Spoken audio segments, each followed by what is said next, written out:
Chimbogaya ka feeling kacho Kandipa energy funny ka Castro Guy from Zimbabwe Salam Aluta continua Vangwe vachifara Ndanga ndakufunga kumba Ndakatozonyara Pawakanditarisa funga Wakanditara attention yese Ukandipinda nemutsinga dzese Wanga wakufamba neropa rese Kongo shifunga Shinounza mufaro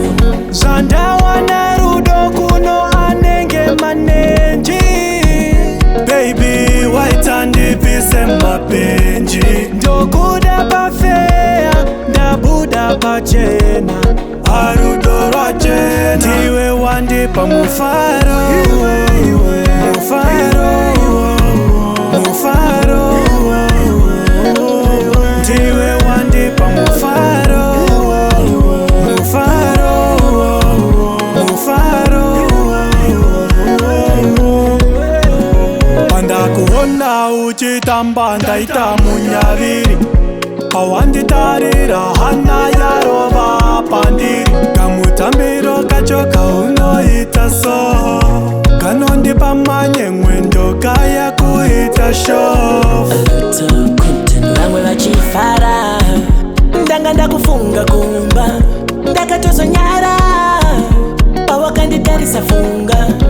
Wakanditara attention yese Ukandipinda nemutsinga dzese Wanga wakufamba neropa rese Kongo shifunga Shinounza mufaro Mufaro Mufaro Mufaro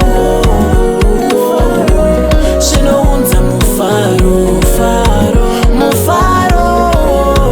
Mufaro Shinounza mufaro Shinounza joy Shinounza happy Shinondipasa manyuku Shinounza vaviva Shinounza mavumva vavum nemarunguduku Shinondipasa ipa feeling Hine kamwe ka healing Ka healing Kanowani kamu feeling Ka feeling kacho ka okia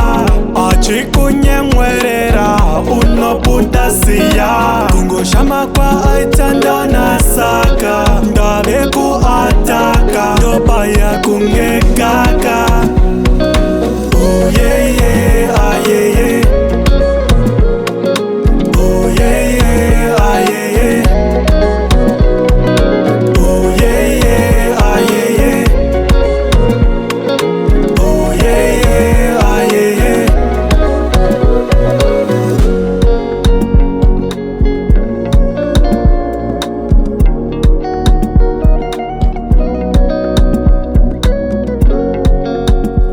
It's OP the producer.